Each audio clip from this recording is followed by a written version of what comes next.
Long before women had the right to vote, before they could open a bank account, before they were taken seriously in a boardroom, there was the Avon lady. Today we're traveling back in time to 1886 and we're going to be discovering more about Avon, a company which today is a household name, but it wasn't always. I'm looking forward to sharing this episode with you because there are quite a few unexpected twists and turns in this story, and it's definitely an entrepreneurial story that is inspiring and fascinating, even as we look on it more than 100 years later. If this is your first time listening to the Fragrance Report, we publish a new episode of this podcast every single Wednesday. This podcast focuses on fragrance history. We also talk about the cultural significance of fragrance. We explore different trends throughout the ages, and we are also going to be exploring a little bit of other kind of beauty related topics as well. So if this is of interest to you, then definitely do follow the podcast on Spotify and consider subscribing to my YouTube channel. So yes, I'm really excited about getting into this episode, so let's get started.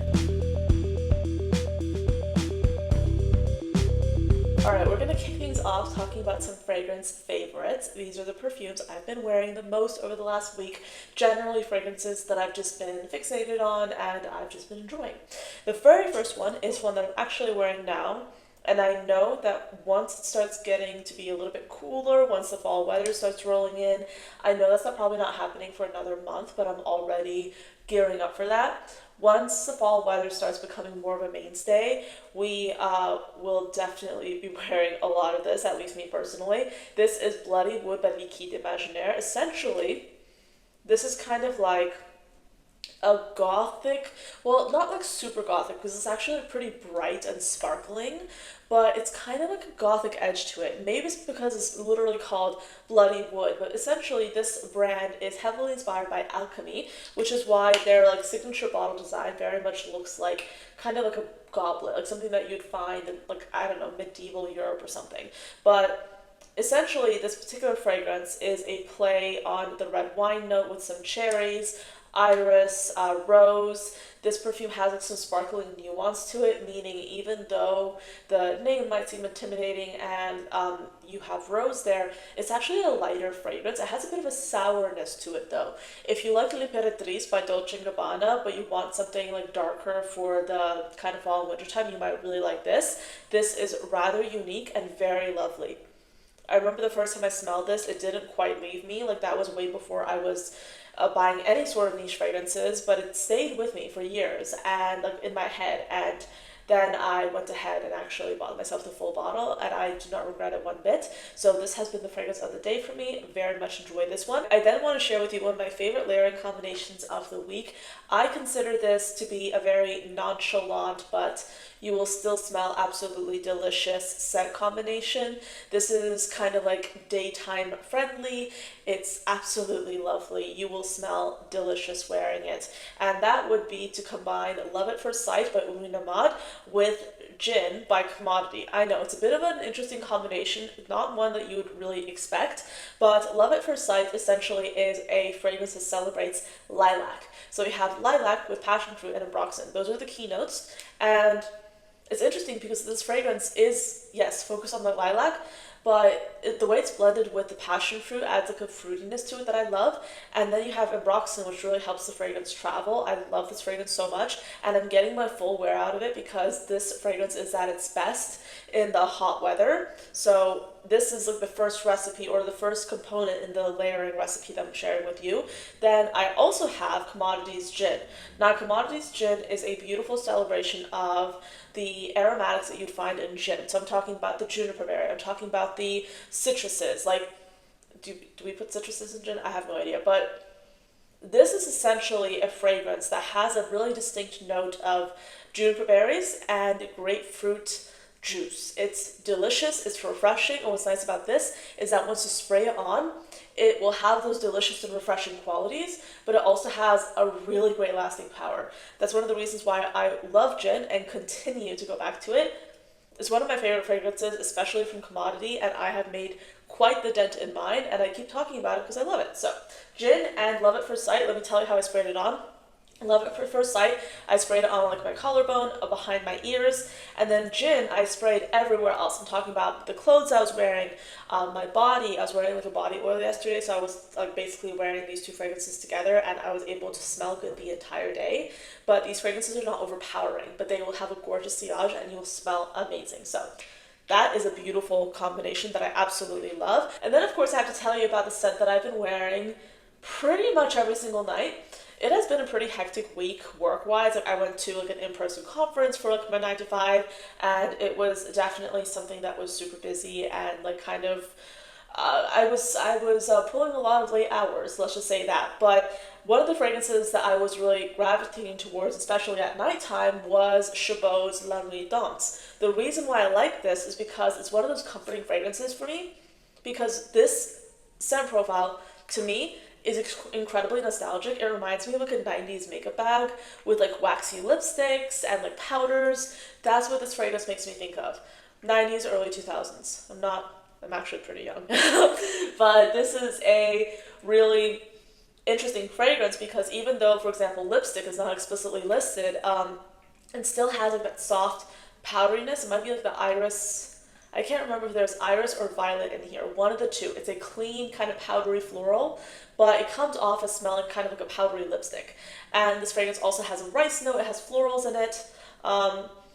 It's really, really beautiful and quite nostalgic for me. So I've been wearing this practically every night. I literally had this next to my pillow. That's how much I love this one. I've just been really fixated on it. It's a gorgeous fragrance. Again, this is Chabaud La Nuit Nomade. So contrary to what a lot of us might assume, Avon did not start off in a lab. It did not start off as a beauty company even.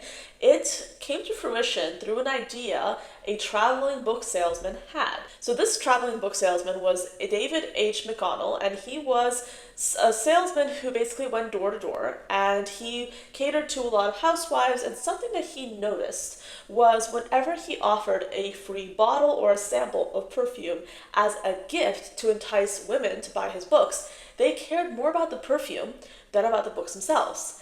And this was an idea that caused McConnell to pivot his business strategy. So in 1886, he founded the California Perfume Company, a company which would later become Avon. Now, I do want to illustrate that at this time, this is 1886, women's place was known as just being in the home. They didn't have a lot of rights. They didn't have the vote. This was years before the suffragette movement was actually able to get the vote. Remember, this is 1886. This was way before women could own bank accounts. Keep in mind, women at this time were solely under the thumb of the man in their life. So whether that was their father, their brother, their husband, they were not seen as independent by themselves. They were seen as essentially like a, attachment to the men in their life. So this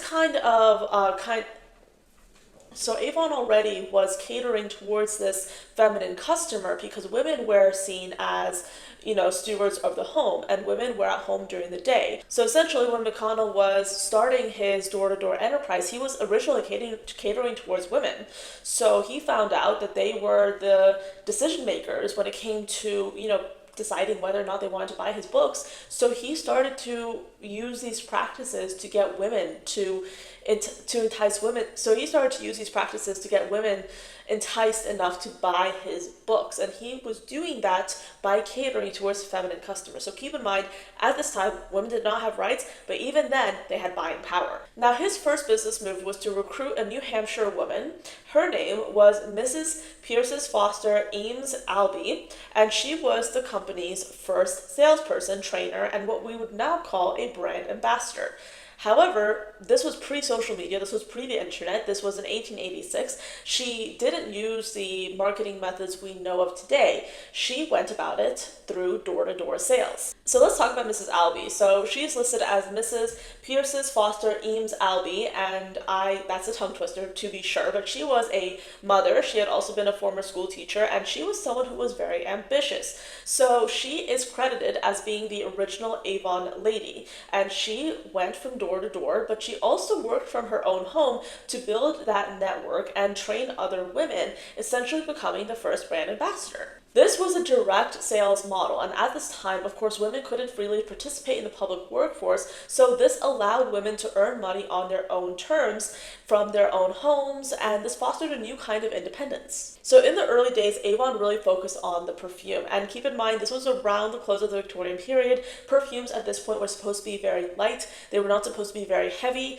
If you wore heavy perfume, you were considered a prostitute or a woman of ill repute, and they sold perfumes that were light. Essentially colognes, eau de toilettes, like a similar concentration to that. And some of the perfumes they would sell were lilac, white rose, hyacinth, and violet water. These were simple scents that were acceptable for women of this time period. Interesting fact, the reason why they actually called Avon California Perfume Company in the beginning was because McConnell's business partner lived in California. And since they were selling primarily perfumes at this time, they decided to name the brand California Perfume Company because of the abundance of flowers in California. In May 1894, Alexander D. Henderson joined the company, and he became the vice president and treasurer, and he helped shape its policies and assist in the company's growth. In 1897, they built a laboratory in Suffern, New York, and then on May 3rd, 1909, the California Perfume Company corporate office moved to 31 Park Place in New York. And finally, in 1939, the California Perfume Company changed its name to Avon. In 1946, Avon was actually listed on the New York Stock Exchange. In 1954, they then began their first overseas operations in Venezuela. As the years went by, they had a few other lines, so they started expanding beyond just perfume. The very first time the Avon name and logo was used on a cosmetics line was in 1929, but in 1961, they launched their first Skin So Soft brand with an original bath oil, which was designed to soften skin with natural oils, and in 1971, they started selling jewelry. By 1978, the number of representatives had reached 1 million, and sales at this point were totaling more than $2 billion US. As of me recording this podcast episode, Avon has 1,326 perfumes in Fragrantica's database alone. The earliest fragrance that we still have today that's available on Fragrantica's database was launched in 1934, and the newest was launched this year in 2025. I'm going to go over a few of the most popular options. First, we have Imari, which launched in 1985.